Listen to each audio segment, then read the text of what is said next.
বাসার থেকে মাত্র সাইকেলে উঠতে বাইর হইলাম, প্রথমেই কুত্তা পড়ে গেছে গা, কিতা করবো কণ্ঠে দেখি কুত্তা যদি সামনে এইভাবে পড়ে থাকা।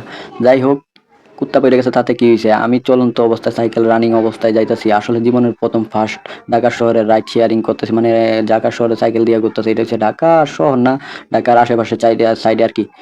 তো সাইকেল দিয়া যখন যাইতেছিলাম, সাইকেল দিয়া প্রথম প্রথম আমি চিন্তা করছিলাম যে একটা ব্লগ ভিডিও বানাবো। অবশেষে ব্লগ ভিডিও বানাবো কি, মাথার মাঝে এত পরিমাণ বয় যে আমি যে মোবাইলটা যে এখন সাইকেলের উপরে রাইখে ভিডিও করতেছি, এটা নিয়েও চিন্তা করতেছি যে কেউ যদি জিগা যে তুমি ভিডিও করতেছো কেন, এটা নিয়ে আমি চিন্তিত খুব। যাই হোক, অবশেষে ভিডিও যখন চালাই যাচ্ছিলাম, কেউ কিছু বলে নাই, যাইতাছি চালাই। কারণ আমি তো কোনো জায়গায় দাঁড়াই নাই, কাউকে কিছু জিগাই নাই যে আমাকে মূলত সব বলবে এমন ধরনের কোনো কথা। যাই হোক, এই দিক দিয়ে বামে যাব আমি এখন। তো বামে যাওয়ার সময় এনে একটা দুর্ঘটনা হওয়ার কাছাকাছি হয়ে গেছিল গা, মানে একটু ব্রেক মারছিলাম যে কোন দিকে যাবো, রাস্তাটা কোন দিকে এটা চিন্তা করছিলাম, আর সামনে একজন মানুষ আসছিল, মানুষ পড়ে গেছিল গা। তো সেই জায়গায় একটু একটু হালকা হালকা একটু ব্যথা পাইছি। যাই হোক, এটা কোনো ব্যাপার না, ব্যথাটা ইনশাল্লাহ ভালো হয়ে যাবে। আর বিশেষ করে আমার হাতে একটা ফ্র্যাকচার আছে, একটু সমস্যা আছে। কয়েকদিন আগে ফুটবল খেলতে যাই, এখন বর্তমানে মূলত যাচ্ছি আমি ওই জায়গায় যে আমার স্যাম্পল টিমের লোক ভাইয়েরা, মানে আমার স্যাম্পল টিমের বন্ধুরা সবাই খেলতে গেছে ওই জায়গায় মূলত যাচ্ছি। বিষয়টা হচ্ছে দূর থেকে একটু দেখেই চলে আসবো তারা কি করছে। তো আমি সাইকেল দিয়ে জীবনে ফার্স্ট, আমার যে এলাকায় আমি অনেকদিন যাবত এই এলাকায় থাকি, কিন্তু সাইকেল দিয়ে কখনোই আমি ঘোরাফেরা করি নাই, সেজন্য এই প্রথম ঘোরাফেরা করতেছি। ঘোরাফেরা করতে যাই দেখলাম যে আনাচে কানাচে চিপাই চাপাই যে জায়গায় আমি এক সময় মানে খেলাধুলা করতাম, এই জায়গায় মূলত আসা হয় না। এই জায়গাগুলা রাস্তাগুলা সব পাকা করে লাইছে, একদম ডালাই দিয়া, এত সুন্দর করে পাকা করছে ডালাই দিয়া। দেখলে অবাক হয়ে যাবে, মানে এত সুন্দর চিপা চাপা, আর আমি টাসকি গায়ে যাইতেছি কোন দিক দিয়ে মুরকুন যাবো। আসলে যাওয়ার কথা ছিল আমার মুরকুন, এখন মুরকুন যাওয়ার উদ্দেশ্যে আমি যাচ্ছি। তো রাস্তায় আমি বুঝতেছি না কোন দিকে যাবো, এত পরিমাণ রাস্তা। যাই হোক, যেহেতু আমি অনেক আগে থেকে নেতাহি, একদিক দিয়ে বাইরে যাবো গা ইনশাল্লাহ। তো আপনারা আমার সাথে থাকেন, দেখতে থাকেন পিটিভি। যাই হোক, চেষ্টা করতেছি যে আমি ব্লগ ভিডিও তৈরি করার জন্য, কিন্তু আসলে কি হয়েছে জানেন, জীবনে ফার্স্ট যখন সাইকেলে মোবাইলটা লাগাইছি তখন এই মনে করেন ব্লগ ভিডিও বানাবো, আমি তো ভয় পাইতাছি জানো। কারণ ব্লগ ভিডিও বানাইলে অবশ্যই একজন এটা জিগাইতে হয়। তো আমার মূলত উদ্দেশ্য ছিল যে এখন বর্তমানে আমি যাব, আমার যে বন্ধুরা আছে খেলাধুলা করতেছে তাদের খেলাধুলা একটু দেখতে, তারা যে খেলাধুলা কি করে পরে দেখি কি করা যায়। এইদিকে যখন আমি দুই দিকে তাকাইলাম, দেখলাম এদিকেও রাস্তা নাই, এদিকেও রাস্তা নাই, রাস্তা সোজা, আবার সামনে একটা গেট।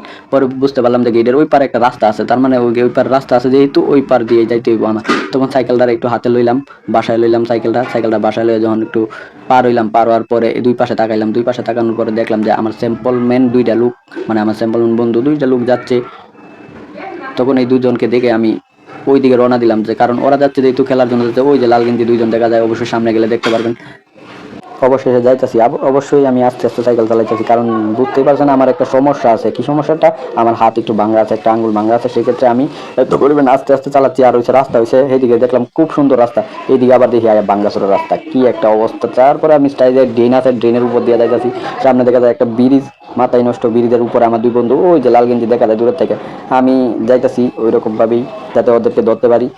এই তো ওদের কাছে কাছে আই একটা ডাক দিলাম, কি ভাইয়েরা, মূলত তারা হচ্ছে আমার সিনিয়র, একটু বয়সে বড়, সেজন্য তাদেরকে বাইরে ডাকলাম। সে বললো, এই কি অবস্থা, তুমি হাত ভাঙা নিয়ে চলে আসছো? আমি বললাম, হ্যাঁ অবশ্যই চলে আসছি, আপনাদের খেলা দেখবো। আর যেই মাঠে আসছি সেটা হচ্ছে সাইডে দেখাই যাচ্ছে কবরস্থান, অবশ্যই এখানে অনেক মানুষকে কবর দেওয়া হয়, এটা হচ্ছে মুরকুন কবরস্থান, যেটা অনেক পুরনো একটা কবরস্থান। যখন যাচ্ছি তখন চিন্তা করতেছি, আরে বাবারে যাইতাছি যে ভিডিও করে করে কেউ আবার কিছু কয় নাকি আমারে।